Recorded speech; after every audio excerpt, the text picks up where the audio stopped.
حتی حدیثا را خواندیم که روز قیامت وقتی زنک هم جنت میدروه مردک هم جنت، خداوند برای همین مردک و زنک کوشک‌ها را وقتی بینا میکنن، همین زنک هم میگه پیش مردک میارن. همین زنی در دنیا بودگیتا از حورهای جنتی دا میگه زیبا است، لیکن خدا از مردک میپرسه همین را زن کردن میخوای یا نمیخوای؟ این اگر میگه زنی خوب باشه، زنی بود در دنیا که بسیار مونیس بود، غمخوار بود، مردک همه پستی و بلندی هاش اهمیت میداد، همونجا مردک هم که دلش میکشد است میگفت است بله پروردگار میخواهم که با این در همین جمع چی باشم؟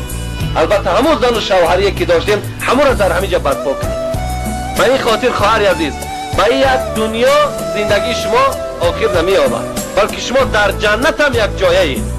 به این خاطر فقط شما اگر حرمت همین مردکا را بجا، مردکان باید گفتی اکی استاد من دامنا، مردکان باید زنا را